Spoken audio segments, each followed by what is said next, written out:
आज আমি নতুন একটি রেসিপি নিয়ে চলে এসেছি। আজকে আমি তোমাদেরকে কাগজের মতো পাতলা আর কাঁচের মতো স্বচ্ছ রুটি বানিয়ে দেখাবো। এই রুটি বানাতে এতটাই সহজ, আর রুটি বানিয়ে 2 দিন থেকে 3 দিন অবধি রেখে খেতে পারবে। কোনো রকম রুটিটা শক্তই হবে না, এতটা নরম থাকবে, না বানিয়ে দেখলে বুঝতে পারবে না। আসসালামু আলাইকুম বন্ধুরা, নতুন একটি পর্ব দেখার জন্য সকলকে স্বাগতম। তোমরা যদি আমার চ্যানেলে নতুন হয়ে থাকো তাহলে আমার চ্যানেলটিতে একটা সাবস্ক্রাইব করে আমার পাশে থাকার অনুরোধ রইল। আজকে আমি তোমাদেরকে বানিয়ে দেখাবো দুধ রুটি। তার জন্য আমি এখানে একটা পাত্র নিয়েছি। দুধ রুটি বানাবার জন্য আমি এখানে 1 বাটি ফুটন্ত দুধ নিয়েছি। দুধটা আমি আগে থেকে জাল করে একেবারে গরম গরম পাত্রের মধ্যে ঢেলে দিলাম। এরপরে দুধের মধ্যে আমি দিয়ে দেবো 2 চামচ রান্নার রেগুলার তেল।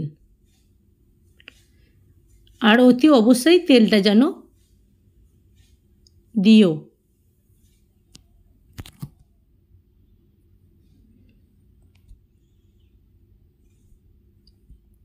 আর দেব আমি 1 চিমটি লবণ।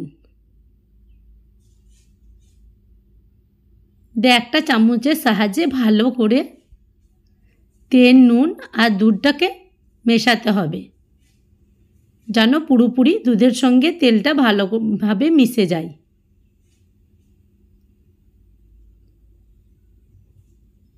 এরপরে ভালো করে মেশানো হয়ে গেছে।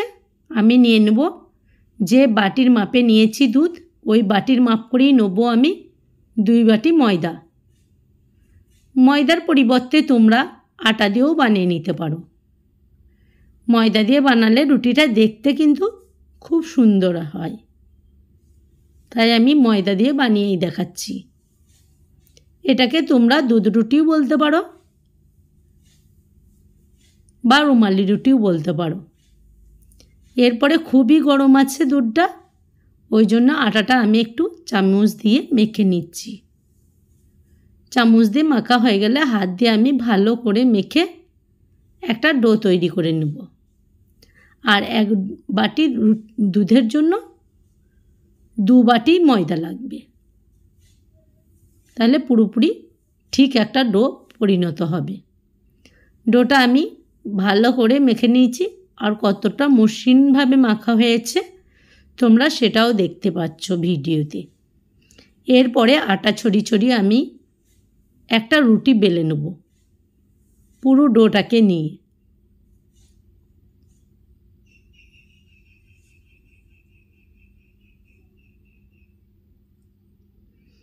আর একটা টিপস তোমাদেরকে এর মধ্যেই বলে রাখি, যখন যে কোনো রুটি বানাবে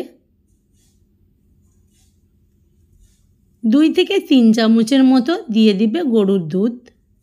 দেখবে রুটিটা খুবই নরম থাকবে। যদি সকালে বানাও তাও দেখবে রাত অবধি এতটাই নরম থাকবে, না বানিয়ে দেখলে বুঝতে পারবে না।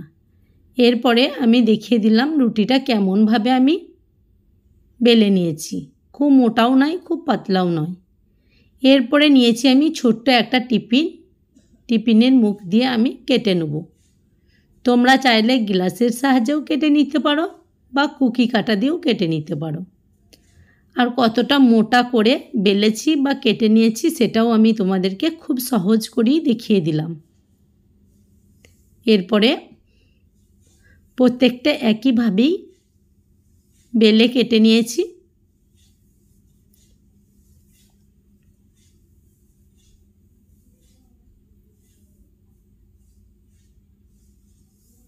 সবগুলোই আমার রেডি হয়ে গেছে। এরপরে রুটি বেলে নেওয়ার পালা। তার জন্য আমি একটা গুটি নিয়ে নিলাম। গুটির মধ্যে দিয়ে দিতে হবে রান্নার রেগুলার তেল। তেলের বদলে তোমরা যদি চাও যে ঘি দেব তাও দিতে পারো। এরপরে তেলটাকে ভালো করে বুলিয়ে নিয়ে ছড়িয়ে দিলাম আটা। একটার পর একটা গুটি নিয়ে আমি একইভাবেই বসিয়ে নেব। এখানে আমি 5টা গুটি ব্যবহার করব।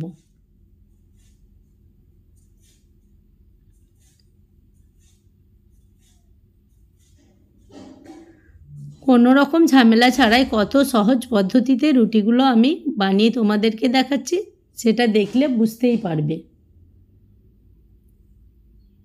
তাই বন্ধুরা, ভিডিওটা যদি তোমাদের কাছে ভালো লেগে থাকে তাহলে আমার চ্যানেলটিতে একটা কমেন্ট করে দিও আর একটা লাইক করে দিও।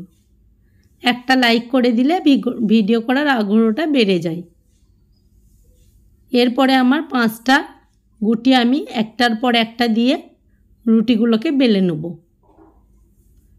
কোনো রকম ঝামেলা ছাড়াই কত সহজ পদ্ধতিতে 5টা রুটি বেলাও হয়ে যাবে, আবার ভাজাও হয়ে যাবে, সেকাও হয়ে যাবে। তাই বন্ধুরা, দেরি না করে বাসায় একবার ট্রাই করে দেখো, দেখবে খুব ভালো লাগবে। আর কতটা মোটা করে বেলেছি সেটাও তোমাদেরকে সহজেই দেখিয়ে দিচ্ছি, আর একটা খুলেও আমি দেখিয়ে দিচ্ছি যে কতটা রুটিগুলো পাতলা হচ্ছে।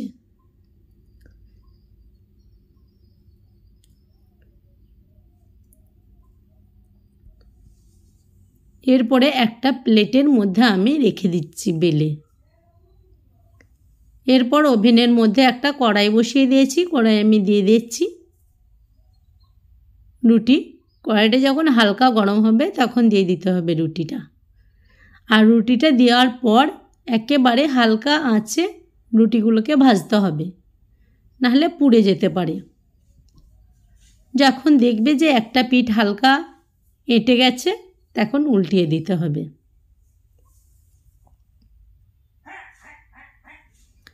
উল্টিয়ে দিতে হবে, আর যখন দেখবে যে একটা হয়ে গেছে তখন উপর থেকে একটু ছাড়িয়ে নিতে হবে, আর খুব সহজেই উঠে চলে আসবে।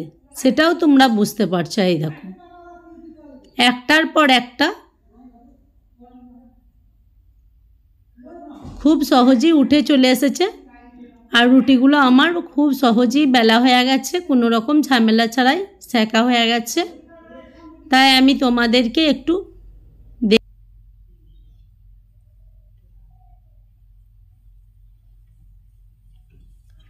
সব রুটিগুলো আমি একইভাবেই সেঁকে নিয়েছি, আর খুব সহজেই উঠে চলে এসেছে। সেটাও তোমাদেরকে আমি ভালো করে দেখিয়ে দিয়েছি।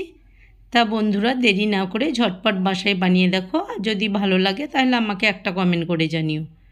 তোমরাও ভালো থেকো, সুস্থ থেকো, সাবধানে থেকো, আর সবাই সবারই খেয়াল রেখো।